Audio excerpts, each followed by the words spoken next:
worked hard your whole life. Maybe it's time you started thinking about taking it easier. These places are nothing like what you think they'd be. They're great.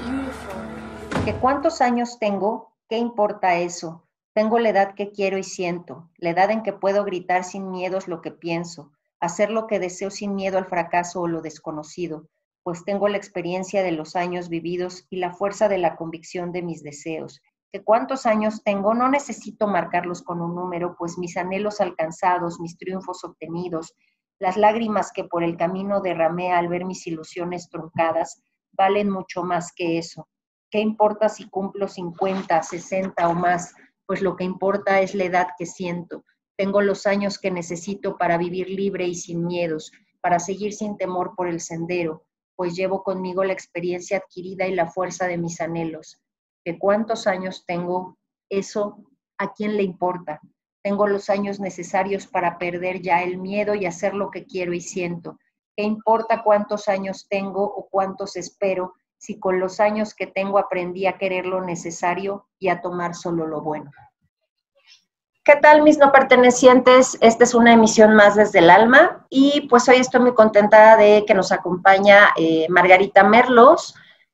Maggie es especialista en cuidados paliativos, en tanatología, es trabajadora social y bueno, tiene varias especialidades, pero una de las cosas por las que me interesó hacer este video con ella es porque está muy interesada y conoce bastante del tema de los adultos mayores. Y me gustaría, Maggie, que el día de hoy, por favor, abordáramos un poquito, evidentemente en unos 40 minutos no vamos a poder tocar todos los temas de fondo, pero sí hacer una aproximación del tema del suicidio en el adulto mayor.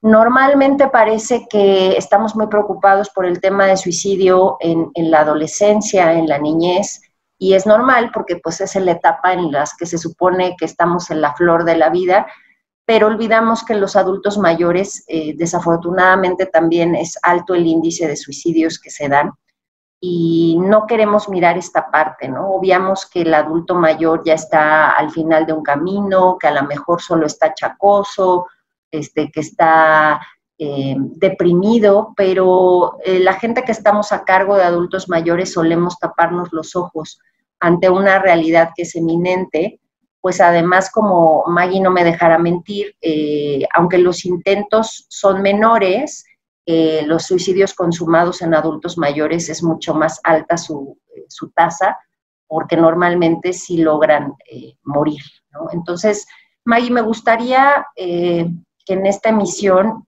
abordáramos el tema ¿por qué se suicida el adulto mayor?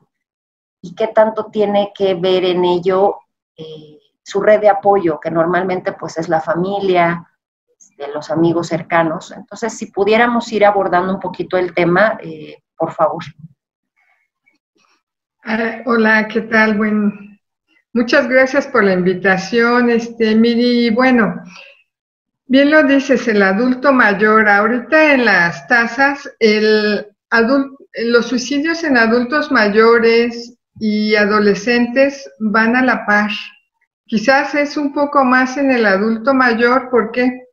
Porque el adulto mayor ya tiene la experiencia, lo medita más y ya es más asertivo en el modo de cómo terminar con su vida. Porque ya trae una historia de vida, ya se sentó a reflexionar, ya hace un constructo más definido sobre cuándo y a qué hora lo va a hacer, ¿no? A mí me gustaría empezar, bueno, ¿cuándo eres un adulto mayor? Okay. Las estadísticas dicen que adulto mayor ya es a partir de los 60 años. Ya te consideran adulto mayor. Dices, bueno, 60, 65, ¿no? Ya de hecho te dan hasta tu credencial. Ándale, ya tienes la credencial, ¿no? Y ahora bien, ¿qué es la vejez? Bueno, la vejez es el conjunto de cambios, de procesos a nivel biológico, psicológico, social, espiritual, que van a conformar a un ser humano. Okay. en este ser humano, pues tú ya tienes una historia de vida, ¿no? Ya tienes una biografía y yo cuando trabajo con este tipo de pacientes, que son bastantes, vas viendo la biografía. Me gusta ver la biografía para ver, o esa historia de ese ser humano en específico, qué fue lo que le ocurrió, cómo le ocurrió, cuándo le ocurrió, para llegar a ese momento de terminar con tu vida, ¿no? Y bueno, lo vemos que hay múltiples pérdidas, hay pérdidas físicas, psicológicas, sociales y espirituales, ¿no? Físicas, pues ya no me puedo mover como antes, ya voy limitándome, ya está esa parte de que perdí la salud, ya voy a ser de esa independencia, ahora soy independiente, digo dependiente. Los cambios, los roles en la familia, pues voy cambiando mi rol, ¿no? Si antes yo decidía, hacía y demás, hoy pues ya te callas y te vas a un rincón, ¿no? En esa parte también en los psicológicos, la memoria me va cambiando, se me va deteriorando, voy perdiendo esa parte y me quedo con la memoria a largo plazo, la del corto plazo la voy perdiendo y de aquí que voy siendo repetitiva y ya si me aunas una enfermedad de salud mental como es Alzheimer o alguna de estas enfermedades nuevas, novedosas, pues ya te vas limitando y dices, bueno, ¿y ahora? O un Parkinson, no sé, hay muchas enfermedades que van pasando. También si pierdes movilidad, puedes ser sujeto de sufrir un accidente de la forma más tonta que puedas imaginar, saliendo del baño, te resbalas. ¿Y qué pasa? Se fractura la cadera, una pierna, un brazo, y esto nos va confrontando con una realidad, ¿no? Socialmente, pues dices, ay, mis amigos se van muriendo, voy perdiendo familias, seres queridos, y vamos caminando en este sendero de la vida y vas viendo todos cómo van cayendo en pérdidas, muertes, demás, la jubilación, ya te jubilan, pues ya en la jubilación dices, ya eres anciano, ¿no? Ya eres adulto mayor. Todas estas conjunto de pérdidas van a generar los duelos. Y yo en lo que he visto en mis pacientes, cuando tiene una ideación suicida, es por el cúmulo de duelos no trabajados, que son unos duelos obstruidos, bloqueados. ¿Y qué es lo que te dicen las personas? Ay, esto va a pasar, no te preocupes, el tiempo, ya Dios lo dirá, el tiempo te vas a reponer, y todas estas frases que en lugar de ayudarte, bueno, sí te ayudan a bloquear el duelo y a inhibirlo.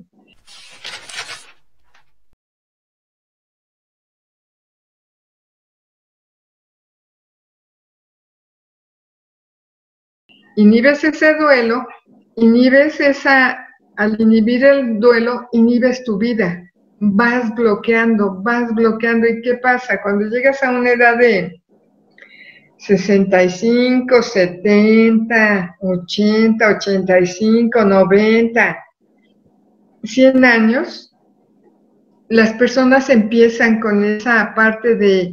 en las familias lo veo, ¿no? En casos que he tenido de pacientes con ideación suicida, al estar explorando veo, pues, hay una violencia familiar, una violencia tremenda que, bueno, comparto uno de los casos, ¿no? Esto no está en los libros y todo lo que les voy a compartir es experiencia conjuntamente apoyada en un proceso de investigación y con libro en mano, pero al final del día el libro no te dice qué hacer, ¿no? Así es. La experiencia y los maestros son los pacientes.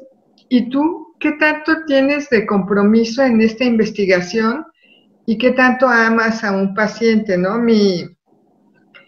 El gran maestro, el doctor Reyes Subiría, cuando estábamos trabajando y me estaba dando estas lecciones, me decía: mujer, si tú no te enamoras de tu paciente, no lo vas a poder ayudar. Hay que enamorarse del paciente para poder entender esa vida que ha llevado y qué es lo que lo ha llevado a cometer el acto suicida. Y bueno, en este paciente en particular, pues era un señor de 75 años, tenía su pensión y vivía con la hija y la esposa. Y bueno, empezaba esta parte de violencia psicológica.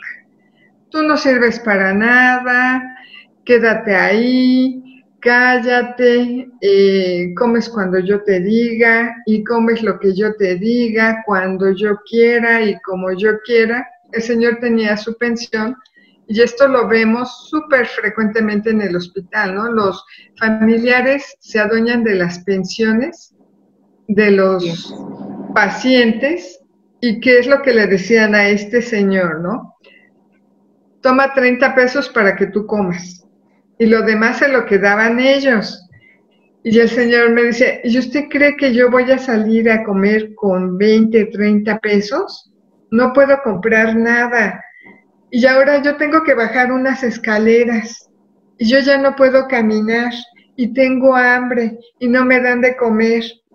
Hasta que llegó el momento y me dicen también que ya no sirvo para nada, que ya no funciono en esta vida, más lo que yo he hecho en la vida, en el trato cuando formé mi familia, que pues nadie nos enseña a ser padres. Cometí errores, sí cometí errores, lastimé a mis hijos, los lastimé, pero fue en una forma inconsciente, no fue consciente, y ya ahora ellos están cobrando esa historia y me la están aplicando.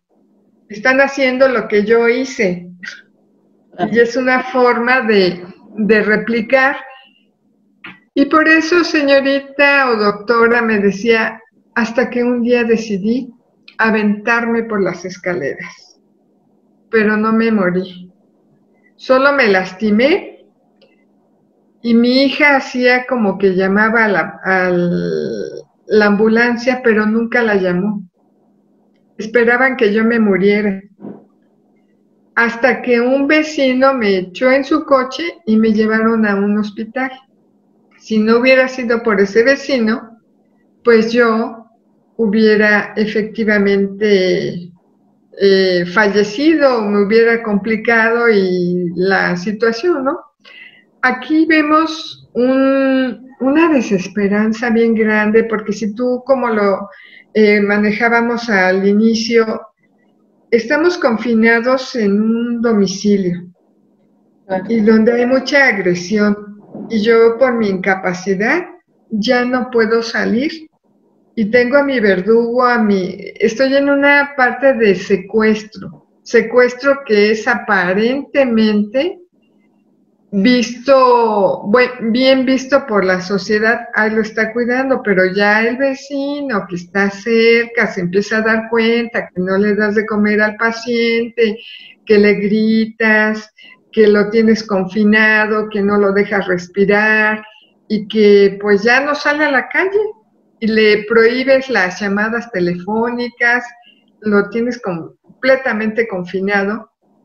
Aquí, bueno, ya entran las leyes, se castiga muy fuerte a la persona que maltrata a un adulto mayor, pero de los vecinos, ¿cuántos se atreven a hacer la denuncia?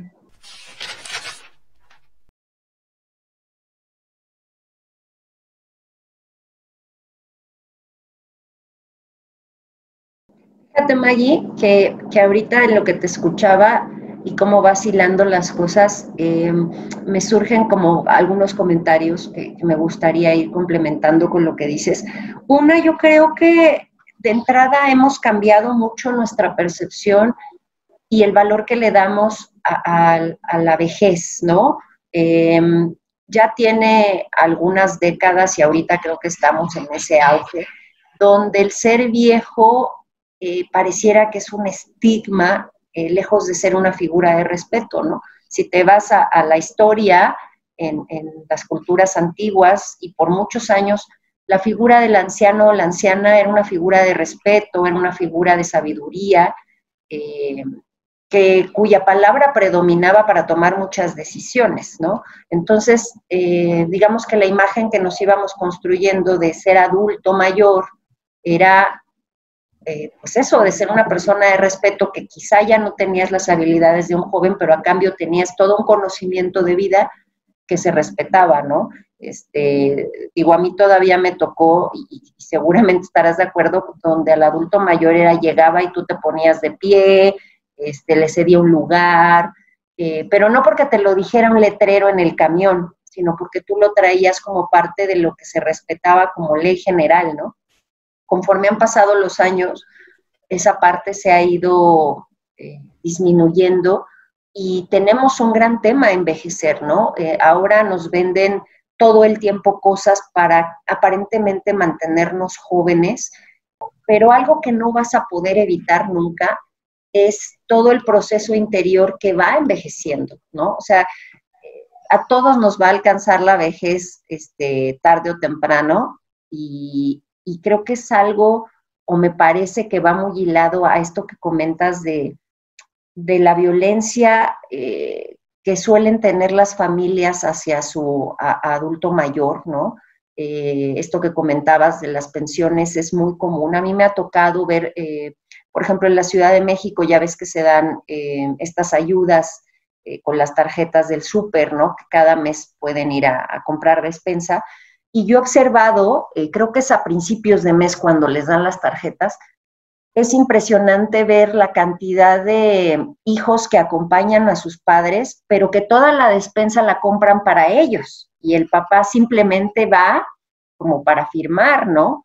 Yo tengo casos muy cercanos donde lo pude ver, ¿no? Donde incluso la tarjeta era saqueada, y el papá ni enterado, o sacar préstamos a nombre de los papás, porque ya es muy fácil, sobre todo si hay temas de demencias o algún tipo de pérdida de memoria fuerte. Tú le dices a un adulto mayor, firma aquí, y si ya tiene un problema de este tipo, pues él va a firmar confiando en que tú eres su hijo, tú eres su nieto, y no le vas a hacer ningún daño, ¿no? Entonces, creo que uno de los grandes temas que se tiene ahora con los adultos mayores es que se ha vuelto... ya no es como algo que se valore, sino todo lo contrario, ¿no? Así como la gente no quiere envejecer, entonces ser viejo es sinónimo de ser desechable, de llegar a algo que aparentemente nadie quiere. Dejan de ser sujetos para convertirse en una cosa, los cosificamos. Y es ahí donde vienen estas cuestiones que mencionas, como el tenerlos secuestrados, como el decirles qué es lo que tienen que hacer todo el tiempo, y abusar de eso, ¿no? Entonces, creo que uno de los grandes problemas que tenemos, y ahí me gustaría abordarlo un poco, es cómo podemos, como familiares de un adulto mayor, Maggie, prepararnos para recibir a esa persona que está, así como los papás se preparan para su hijo adolescente, así como los papás se preparan cuando la mamá está embarazada para recibir al bebé y le ponen la cuna, cómo las familias nos podemos preparar para recibir esa transición de nuestros padres, de nuestros tíos, etcétera, que van pasando de ser adultos independientes, con decisiones, a personas que definitivamente cada vez van a depender más de nosotros, ¿no? Creo que no hay libros para este tipo de cosas, ¿no? No hay un ABC. Sin embargo, creo que sí podemos tener de entrada un cambio de percepción, ¿no? Es volver a revalorar la vejez como un estado importante de la vida y dejar de verlo como prácticamente una desgracia. Y creo que a partir de ahí, entonces, tal vez podamos generar nuevas actitudes, porque definitivamente no somos una sociedad preparada para tratar con la vejez, ¿no? No tenemos esas herramientas ni esa sensibilidad. ¿Qué es lo que tenemos que hacer? ¿Cómo lo tenemos que hacer? Yo nada más les doy una simple sugerencia. Den amor. El amor lo cura todo. El amor te hace que te acompañes. El amor te hace que te comuniques con esa persona, aunque te repita todos los días lo mismo. Se requiere de mucho valor, pero sobre todo de mucho amor de la familia, que es quien es. La familia es, me decía un maestro, mira, hay dos tipos de familia. Uno son las familias disfuncionales y el otro son el tipo de las familias mentirosas, donde no pasa nada, todo es perfecto. Sí, claro. Normalmente todas las familias somos disfuncionales, todas las familias tenemos problemas, pero de aquí son los recursos que tiene cada familia para afrontar los problemas y sacar adelante al paciente. Puede ser una familia bien disfuncional, pero tener muchos recursos y tener la disponibilidad para apoyar a que tu paciente salga adelante. No lo viven muy bien, pero van luchando el día a día y no se dan por vencidos. He encontrado familias que súper adoran a los abuelitos, les dan el lugar que corresponde. De hecho, ellos todavía siguen tomando decisiones en relación a la familia, pero también en el hospital lo veo, en la consulta día a día, familiares que llegan y nos abandonan a los abuelos. Ahí los dejan y se dan a la fuga. Te dan un domicilio falso, un nombre falso, e ingresan al paciente, y ya cuando tú lo requieres, trabajo social, que está en esa parte viendo al familiar, pues se le va. Y el hospital, bueno, obviamente no puedes lanzar ese paciente fuera del hospital, ¿no? Tienes que darle el seguimiento hasta que el paciente se restablezca y tenga más o menos las condiciones y empezar a buscar al familiar. De hecho, la ley te castiga por abandono de persona. Claro. Hay un castigo por abandono de persona, ¿no? Ahora bien, en esta parte lo comentas muy bien, el paciente empiezan a perder esa parte de la personalidad, de la memoria, en donde se vuelven bien vulnerables y los hijos son los que atropellan los derechos de los padres, haciendo este tipo de situaciones bien complejas. Y bueno, nos va a llevar a un deterioro familiar, porque va a perder tanto la familia como el paciente, el abuelo o el adulto mayor. Van a vivir una situación bien compleja, y lo vemos también hoy en día en los adolescentes, ¿no? Los adolescentes, tú les preguntas, oye, y ve a cuidar a tu abuelito. Ay, no, yo ya no lo cuido. Mejor que se muera, mejor que esto. ¿Por qué? Porque me está limitando a una acción que yo tengo que hacer en un acto muy grande de amor. Claro. Hemos perdido el amor dentro de la familia. ¿Por qué? Porque nos vamos lastimando, y va a depender mucho de las historias, del manejo. Repito, soy como muy reiterativa en esta parte. Si tú no manejas los duelos, mañana, pasado, el día que sea, te van a caer en cascada. Y esa cascada te va a fracturar, te va a perder esa parte de luz que tú tienes, y vas a caer en esa desesperanza, en ese hastío, en ese dolor del alma que vas a tener ahí. Bueno, cuando tú tienes el dolor, pues se caracteriza en un dolor biológico, te duele el cuerpo.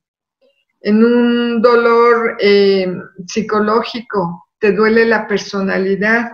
En un dolor social, te duelen los otros. Y en un dolor espiritual, que te duele el alma. conjugas todo esto y se vuelve una bomba de tiempo. De aquí que el adulto mayor pierde esa sensibilidad, ese amor a la vida.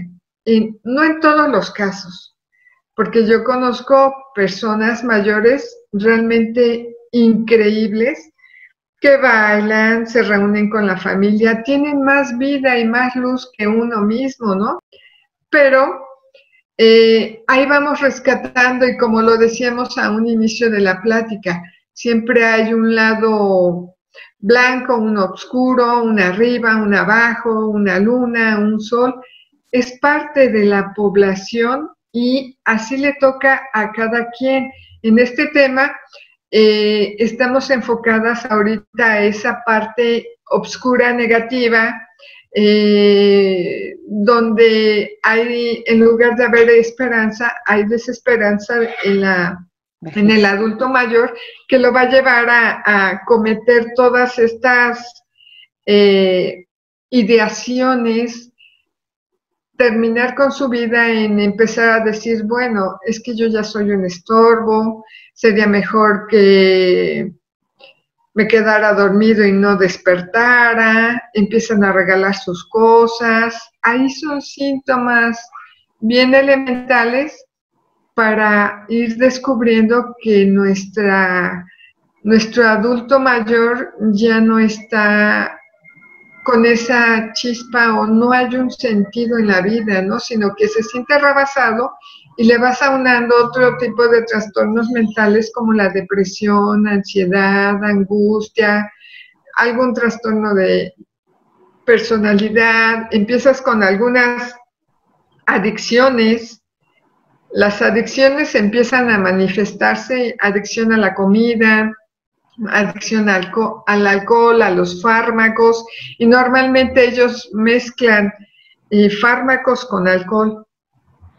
Como tienen tantos fármacos a la mano, claro, pues van haciendo sus mezclas, y te vas sintiendo bien, dices, y cada día necesitas más, claro, y más, y más, porque el dolor es bien fuerte, y de aquí que ves a esa parte de la población con ese tipo de dolor, que con la adicción se cubre.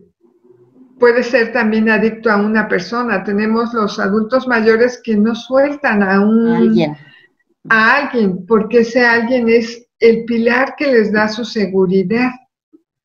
Pero en el fondo, repito, hay un dolor muy fuerte y ese dolor es debido a un duelo bloqueado, a un duelo que se cubrió, uno o varios duelos que se cubrieron, pero en esa parte de la vida, la misma vida trabaja como una maestra. Primero te da la prueba y ya después te da la lección, ¿no? A ver, te prueba. Y cuando empiezas tú a trabajar con el adulto mayor, pues ya lo vas acompañando y se va dando cuenta de todos esos duelos que no los había trabajado, y de ahí, bueno, esos dolores del alma van a repercutir en el dolor del cuerpo. ¿Y cómo va a repercutir en el dolor del cuerpo? Manifestando las enfermedades. Claro.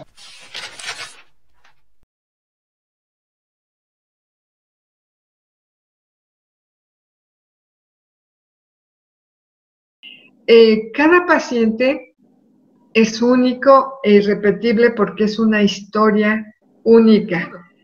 Oye, Maggie, en tu experiencia y en lo que has visto en el tiempo que tienes trabajando con adultos mayores, ¿cuáles son las formas más frecuentes en que un adulto mayor se suicida? Bueno, te lo vuelvo a reafirmar.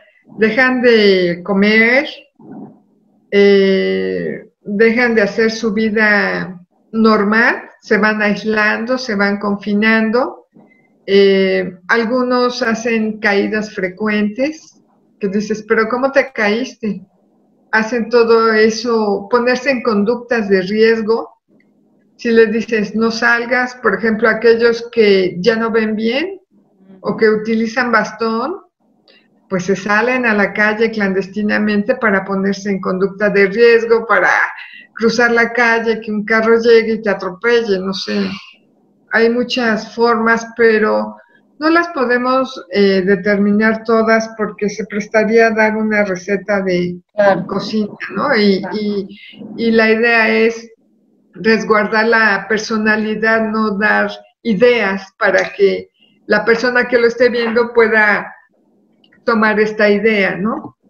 Digo, yo creo que lo importante de esto, y más que nada hablo por las familias, que a veces en esta prisa en la que vivimos, en este caos de tengo que correr, mis hijos, la escuela, el trabajo, justo porque la mayoría de los adultos mayores, no todos, porque como bien dices, todavía hay adultos mayores que se hacen cargo de muchas cosas, pero hablo de esta población de adultos mayores que a lo mejor ya están jubilados, que viven con los hijos o que incluso viven solos.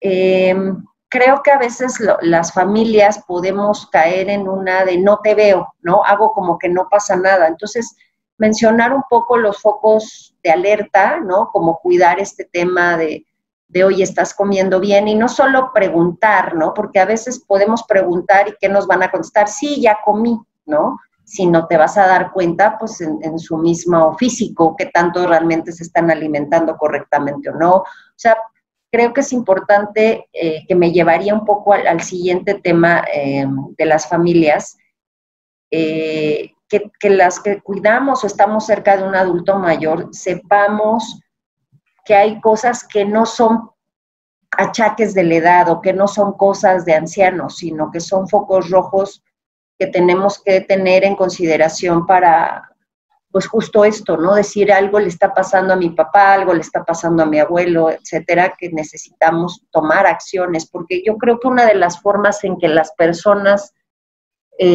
actuamos, sean adultos mayores, jóvenes o lo que sea, es que a veces estos temas como el suicidio no son tan incómodos que hacemos como que no vemos, ¿no? Yo creo que todas las personas, en efecto, dan señales de que ya no quieren vivir, de que ya no quieren estar ahí, o que esa es la idea que tienen, ¿no? A lo mejor simplemente quieren dejar de sentir un dolor, pero es como lo manifiestan, y los que estamos alrededor solemos no querer ver, no querer escuchar, no querer leer los mensajes que nos está mandando esa persona todo el tiempo. Entonces, con las familias, Maggie, ¿qué tan dispuestas suelen estar cuando tienes una situación de profunda depresión, de ideación suicida? ¿Qué tan cooperativas pueden ser normalmente las familias para ayudar a su adulto mayor? ¿O te encuentras resistencias que a veces el adulto mayor sí esté dispuesto, pero la familia no sea una red de apoyo? Bueno, este es todo un tema, ¿no? Es todo un tema y ya es bien complejo. ¿Por qué? Porque somos bien egoístas. Y son los retos. Cuando tú te encuentras con este tipo de pacientes, este problema de salud, porque es un problema de salud, la familia normalmente no está dispuesta a dejar sus actividades, su tiempo, su vida para detenerse y dar parte de esa vida a ese paciente. Expresan, no tengo tiempo, trabajo mucho, me da flojera, simplemente no quiero, o él es así, déjenlo y demás. Es un trabajo bien complejo, es en realidad es como los duelos, ¿no? No lo quieren trabajar.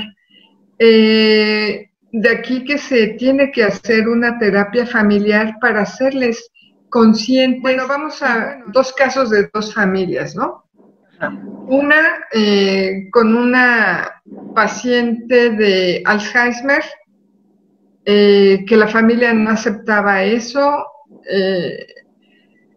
El hijo, por esa incapacidad, la echa a la calle y se va a vivir con una prima de ella, hasta que después una de las hijas, después de algunos meses, se da cuenta y va y la recoge y la trae a vivir a la casa con la nieta.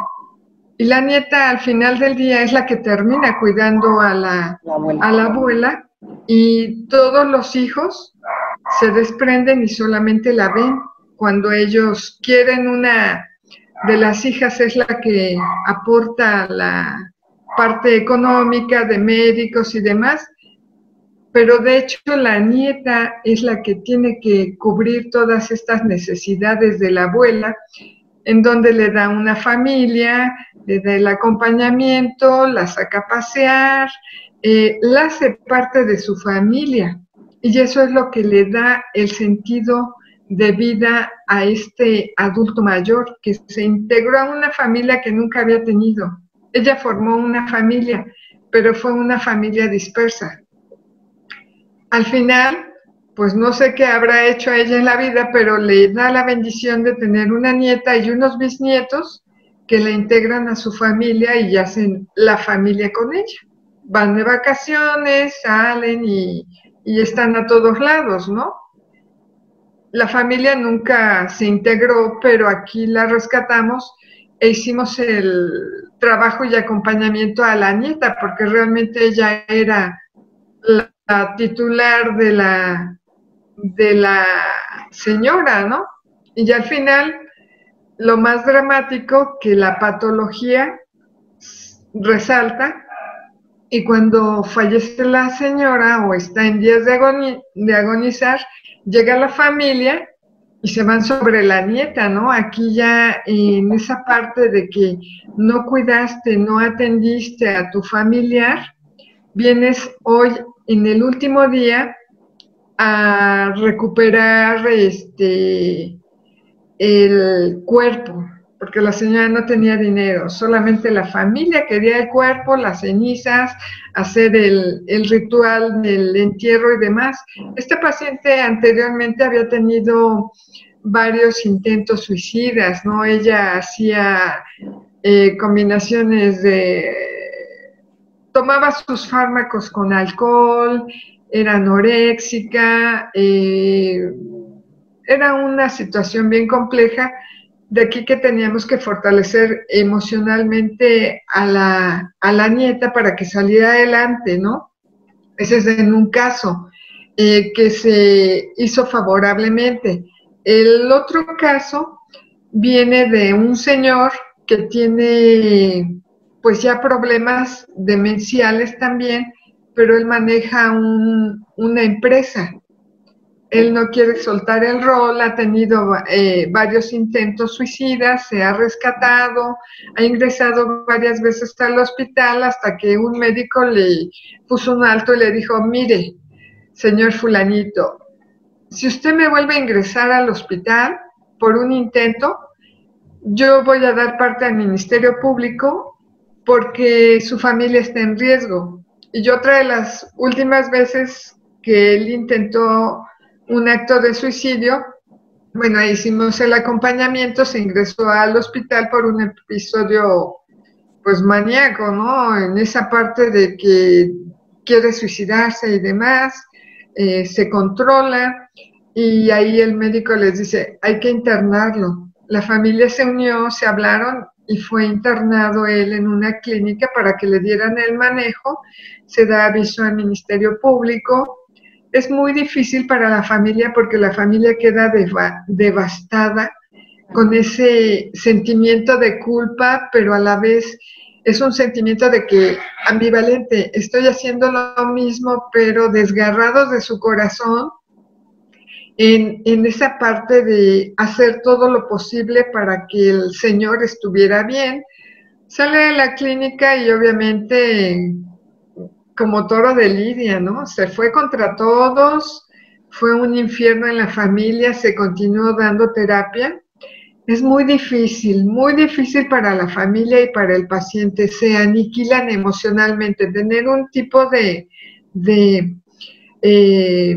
familiar, de ser querido en estas condiciones es muy devastador, porque dices: ¿qué más puedo hacer? Ya no puedo hacer nada. Él sigue con esta obsesión hasta que se da un buen manejo psiquiátrico, psicológico, tanatológico y se integra a un equipo interdisciplinario. Eso cuesta mucho tiempo, se puede hacer en servicios públicos, pero se requiere tiempo, dedicación, disposición, amor y compromiso para el ser querido que está sufriendo este tipo de enfermedad que él no se da cuenta. Maggie, ahorita que mencionabas lo de que es muy importante la intervención interdisciplinaria, seguramente muchas familias o familiares de adultos mayores con situaciones en riesgo de alguna ideación suicida o algún tema de estos, pueden pensar, bueno, y si yo no tengo dinero, ¿no? Porque pues eso suele pasar mucho, ¿qué posibilidades reales, al menos en México, tiene una familia donde requieren que su adulto mayor tenga una intervención completa de varios especialistas? ¿A qué o de qué forma puede recurrir, si es que lo hay, porque puede ser que no, a este conjunto de especialistas que ayuden a su adulto mayor y a ellos como familia a poder pues, salir de estas crisis que puede haber? Hay muchas posibilidades, muchísimas, y para todos hay esa oportunidad. Se puede hacer que el viacrucis es grande, sí es muy grande, pero repito, ¿qué se necesita? Primero, amor hacia mi ser querido, claro. Tiempo, disponibilidad, saber que la situación no va a ser fácil, saber también que esto es de tiempo, de todo el tiempo que el paciente requiera para salir adelante. Hay algunos pacientes que van a decir, ya no quiero salir adelante. De todos modos, se tiene que tratar a la familia para aceptar que el paciente no quiere salir adelante. Pero aquí la familia tiene que trabajar. Si hay posibilidades, bueno, en esa parte hay muchas instituciones gubernamentales o que te cobran de acuerdo a tu estudio socioeconómico 10, 20, 30 pesos por consulta y atienden tanto al familiar como a la familia. Hay también laboratorios médicos que tienen programas en donde dan apoyos, pero aquí, como repito, el trabajo de la familia y qué tan audaces van a ser para salir adelante y tocar todas las puertas que se tengan que tocar.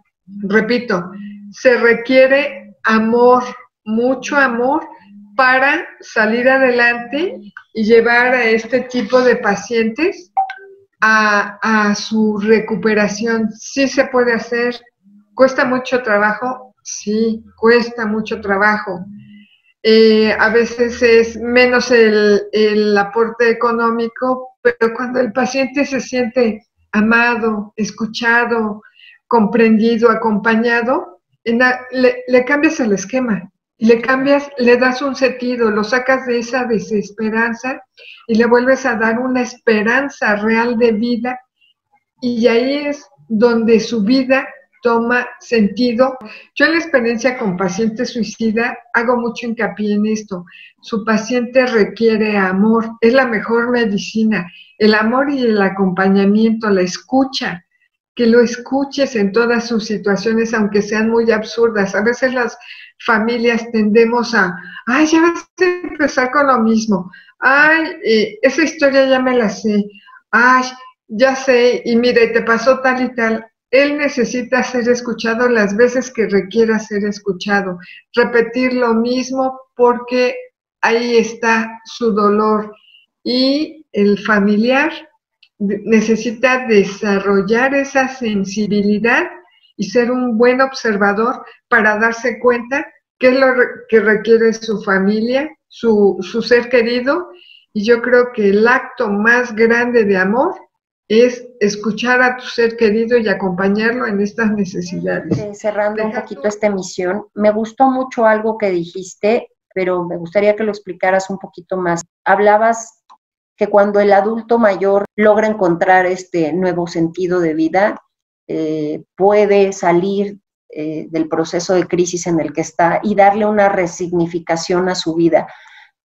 Muchos pensaríamos, e insisto, retomo esta parte donde creo que nos falta darle un nuevo valor a la vejez, pero ¿cómo ¿cómo puede un adulto mayor, ¿no? Si hoy nos escucha un adulto mayor que se siente deprimido, que tiene desesperanza, ¿cómo puedes decirle que es factible resignificar su vida? O sea, si todos los mensajes que a lo mejor recibes te están diciendo que ya no puedes moverte como antes, que ya no puedes tomar las decisiones que tomabas antes, que a lo mejor económicamente ya tampoco eres lo independiente que eras antes, que probablemente la mayoría de tus amigos ya no están aquí, que tal vez tu esposa o tu esposo ya partió antes que tú. ¿Cómo ese adulto mayor puede volver a tener esperanza y un sentido de vida? ¿Cómo lo puede ir construyendo?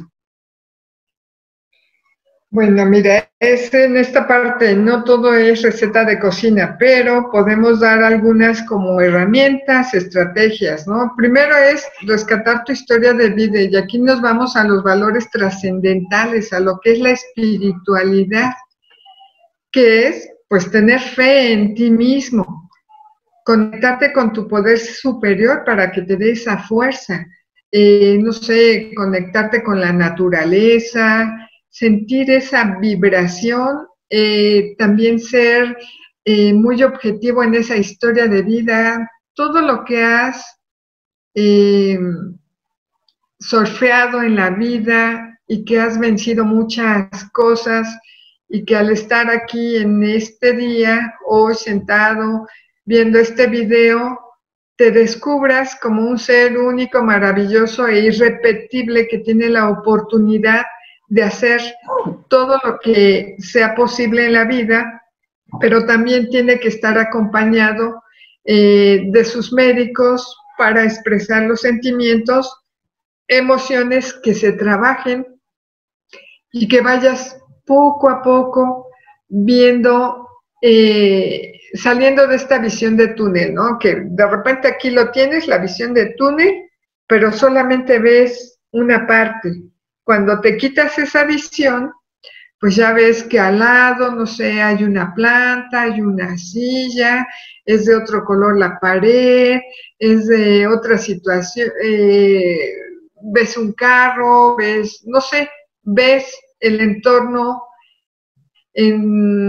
más amplio y tienes una mirada de 180 grados de un lado y otra de otro, y que si te das vuelta hacia atrás puedes ver el camino que vienes en esa trayectoria, que si tú ves hacia adelante, que ves que todavía te falta, ves alrededor y ves toda esa riqueza que tú tienes, ¿no? Es sacarte de sí mismo para darte a plenitud a la vida y que vivas intensamente. Yo lo que les pongo a mis pacientes es que se conecten con la naturaleza. Compres una planta, cultiva esa planta, vea cómo va el amor hacia la planta, cómo su follaje va reverdeciendo, que ya salió una flor, que ya la planta requiere otra macetita, que estés en contacto con la vida, que tengas una mascota, que veas ese animalito tan sencillo, tan simple, esa criatura